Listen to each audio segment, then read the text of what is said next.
Hi team, I'm delighted to be joined by Sean from New Balance. Sean's been with New Balance for over 5 years now. He looks after all things cricket. He's the fountain of all knowledge when it comes to New Balance kit, equipment, footwear, even players, which we might get onto later. But today we're going to be looking specifically at the New Balance footwear range for 2022.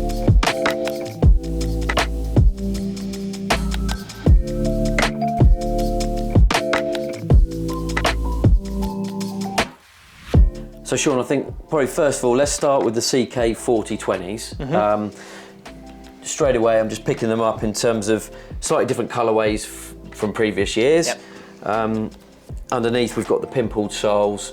Going to be great for indoor usage. Maybe really good when we're outside and it's dry, hard. Yep. Built like a trainer, from initial perspective, but probably with a bit more reinforcement in the back of the shoe and the toe. But do you want to give us a bit more of the technical spec as to what we might expect from that? So in terms of exactly what you've said, in terms of the structure of the shoe, it is very much built like that sort of trainer. What it has got is got a fresh foam midsole. So what you see here, this is our most soft and cushioned midsole that we offer as a brand, and that's featured in our Pinnacle running product, and we've sort of transitioned that into our cricket products now. The upper is based on another cricket model that we offer in the 4030, which we'll get into. But from a comfort perspective, I don't think you're going to find many more comfortable shoes than this on the market. Yeah, it's interesting. I tried a pair of these on earlier, and they're fantastic. They feel like you would expect in terms of a high level footwear company putting all that trainer technology into a cricket range. Yep. So from a cricket perspective, these are going to be fantastic for anyone that wants to bat without any spikes on. Yeah. Anyone that wants to be fielding, if you're fielding all day and you're happy on the grass is probably pretty dry, it's sort of mid to late season, these are going to be perfect. It's going to be like wearing your trainers to the gym but out actually on the pitch. Absolutely. And like you say, those long days in the field, it's always nice to have something comfortable on your feet. Yeah, definitely. And I think you can also train well in these in terms of indoors. If you're practicing indoors through the winter, that's going to be perfect for you, really. Yeah, exactly. You've got a fair bit of leather still in the shoe there as well. Yeah. Often in sort of modern cricket shoes, which you don't see as much leather in that. So when people get a ball on the end of the toe, there's probably a bit more protection in that than. Yeah, it's a lot more reinforced than some of the other models out there, and with the perforations, it just gives it that real suppleness and that real soft feel that you sort of want, because you want them straight out of the box. You don't want to have to break them in like you used to have to in the years gone by. So that perforation just helps soften the fabric and the material, and just really helps to make that fit and that feel as good as it can possibly be for the customer. Okay, perfect. So I think if you're looking for a piece of footwear with a high level of training technology in them, then these are going to be great as a footwear for that choice. I think if you're more specifically looking for a batter specific or a bowling specific shoe, then these probably aren't going to be for you, but there's going to be some others that we're going to talk about that are probably a better option. But I think it's a good all-round option for someone that's maybe not playing as much cricket or wants a really good, comfortable shoe for when they do play. That's going to be your CK 4020s are going to be really good choice. Yeah, definitely. Right then, Sean, that probably brings us then on to CK 10s. I seem to always start underneath. I'm not sure why I've got into that habit, but we can see from the sole of the shoe, it can be a fully spiked shoe. Yeah. That said, there's enough pimpling in there that if you wanted to use them as a half spike, take out the back studs, you can use them as a half and half. Yeah. Certainly for batters, they might prefer to do that. I think as we turn that over, it's a great lightweight shoe, isn't it? Yeah, the weight is one of the key things about the CK10. We sort of pitching this at the batsmen, wicket keepers, those guys who don't need the support of a bowling shoe specifically. Yeah. And those guys generally just do want as light a boot as they can possibly get. And this is definitely up there. It's in its second or third stage now of a model. Just a colour up from the previous year, but that did absolutely fantastically well, and this one is going to do just as well. The one piece fit now just keeps it real nice and tight to your foot. and just allows that real comfort. You've got your padded heel counters and padded tongue as well, which provides that extra bit of comfort. And the tongue there, you've mentioned the tongue there, that's actually almost built into the shoe, isn't it? It's not a standalone tongue, it's actually a wraparound of the foot there, so you feel like almost like a slipper, it's properly wrapped around your foot. It's sort of like a sock fit, and obviously you see that coming across in football boots. Now, I mean, that's come across into cricket for the last couple of years across some various models, and it takes away some of the rubbing areas, then because when you've got the fabric meeting the sides from a tongue, it can cause that bit of discomfort. But you take that away, and it just provides that real locked-in feel, as I mentioned earlier on. I think you touched on it earlier. This is a classic shoe.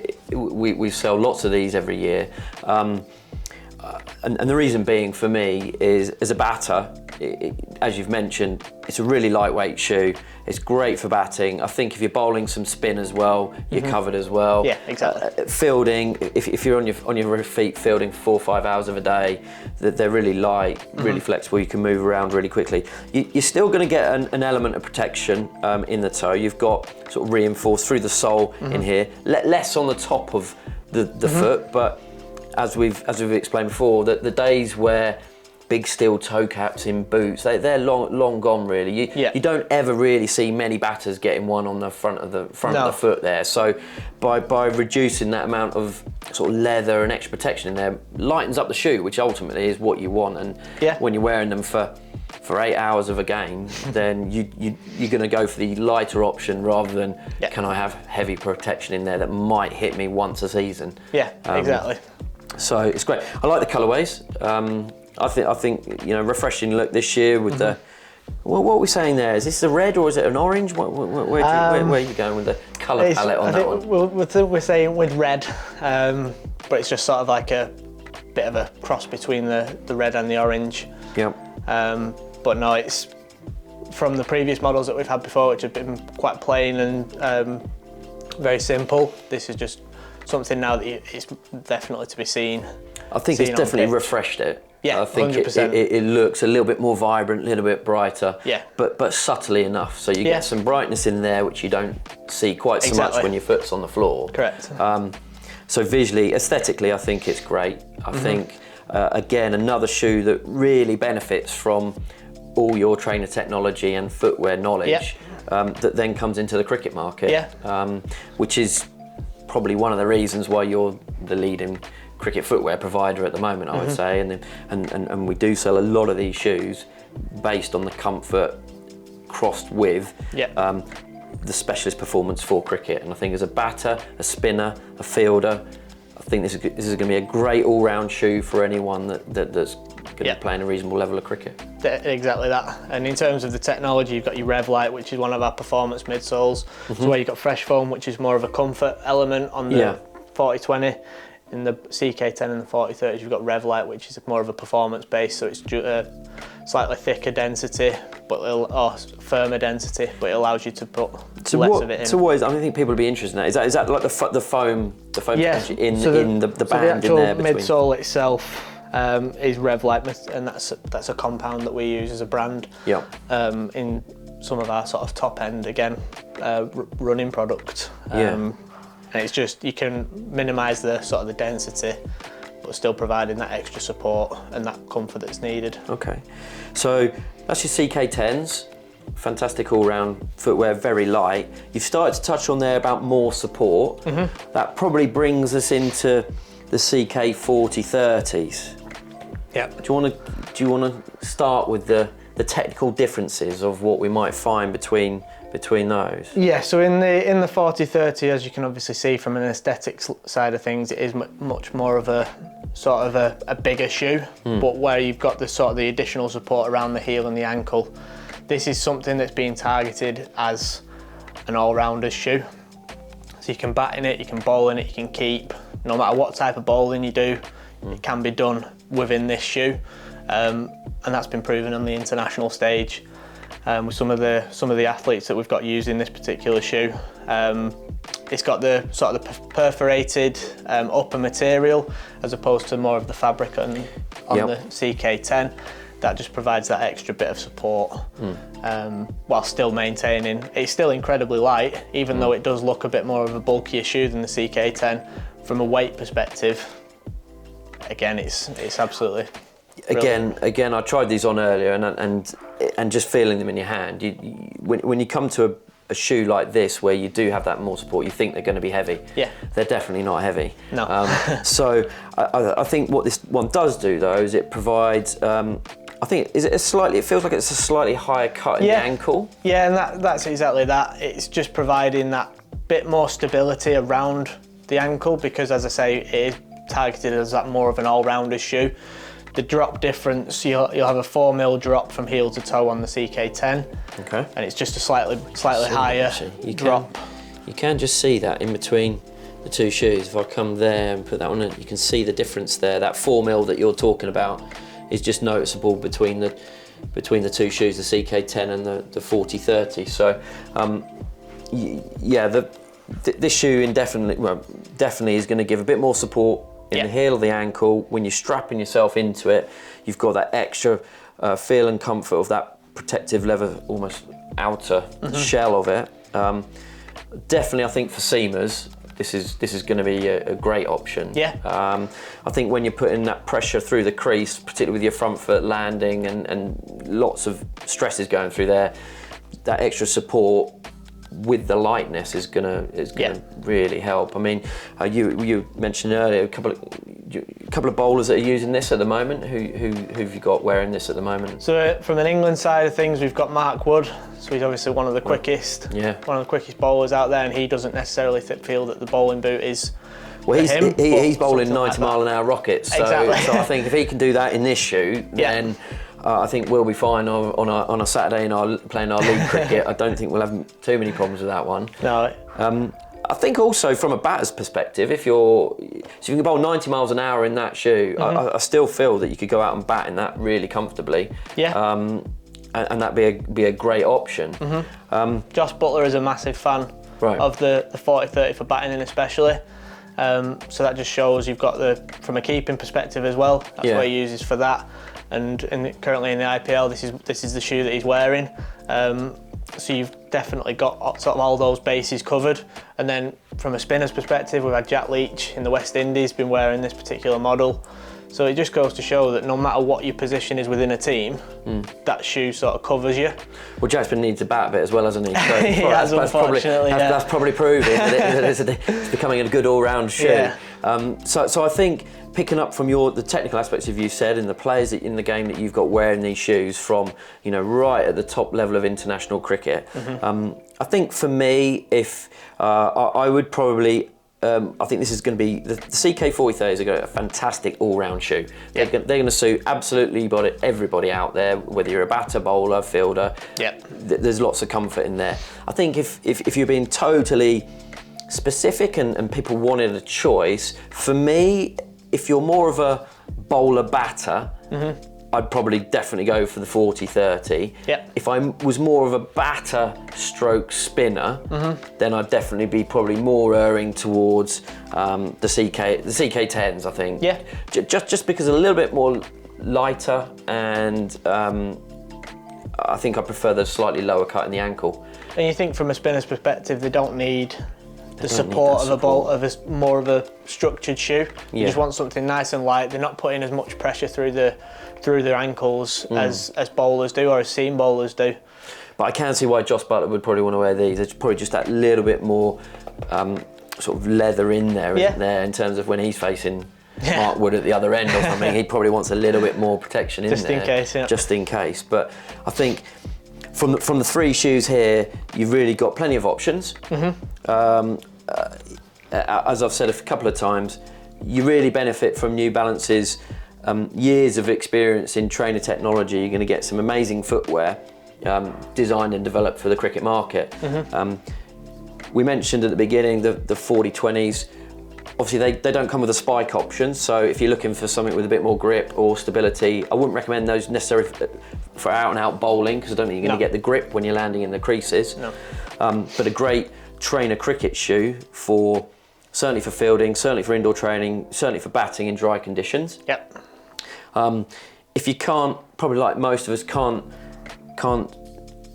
end up with 2 pairs of shoes in their bag, you're probably going to come down to one of these 2 options. Yep. The CK10s, probably slightly more batter suited than quick seam bowlers, but are still going to be fine if you are doing that. So a good all-round option versus your CK 40-30s that are, I feel, a slightly more of a bowler batter option. Yeah. But again, a great all-round shoe, going to suit everybody. Yep, definitely. I guess the only thing maybe missing from these 3 at the moment, but we're going to talk about is your your big fast bowler, who just wants to bowl as quick as they can and is going to be putting a lot of energy through the crease. What options would you think suit them? So what we've got for the 2022 season is a brand new CK 40-40 bowling boot. As I said, unfortunately we've not got it here, but it's probably one of the best boots that we've ever made from a bowling perspective. We've still got the adjustable strap, and we've gone away from a bowler's perspective. We've gone away from the sort of that one-piece makings of the shoe. Okay. So we've gone to a separate tongue, but what we've also done now is we've changed the strap on the boot. On the previous versions, it was anchored to one side and you just pulled it across tight, whereas now the anchor point and the Velcro starts and finishes on the same side. So you're going all the way across the shoe to back over onto yourself, and you get that real locked in feel, which is exactly what bowlers sort of want. That's what they need. They don't want the shoe to feel like it's going to fall off mid run up or going through the crease, because seam bowlers especially, they put a lot of force through that front foot, and they need to have the confidence that this shoe is going to keep them locked in and provide them in that locked in position where the ankle's not going to roll or anything else, and it's just going to keep them less risk of injury and stuff like that. Perfect. So I think across, and that's new, that's currently being designed and developed, that's due to be out quite soon. That will then join this range to then have a complementary range across all footwear for all people, for all, playing cricket really. So you'll end up with a big bowling boot. However, I think we mentioned earlier in this video, Mark Wood bowling 90 miles an hour is going to, in these, your bowling boot is for those people that really know their game, I think, really probably historically wanted that extra support, might have some ankle issues or exactly that. You know, want further support in their footwear, which can be great for that. However, I think you've got great options as well here that that they're going to suit most people. So, Sean, really appreciate your time coming in, looking at the footwear side of things. It's great to see that the range continues to develop. It's great to see that footwear in cricket has really been moved forward, primarily by people like yourselves who have brought that really good trainer technology into the footwear.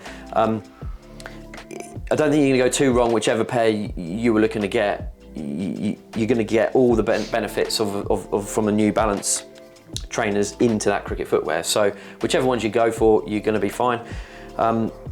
We wish you well, and you're going to spend a lot of time on your feet. So this is a good investment, I would say. Comfort is key. Comfort is key. And a lot of time people think about, I've got to have the right bat and the right pads, but you're going to wear no matter what you're doing, you're going to wear these all day. Fielding's something you do longer than anything. Definitely. So I would invest and urge you to invest in really good cricket footwear. You won't go too wrong.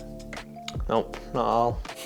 Thanks for listening, guys. I hope you've enjoyed the video. Lots of good content there on New Balance footwear. If you have liked it, make sure you subscribe. Make sure you give us a comment at the end there. Make it all positive. Thanks again to Sean. See you all soon.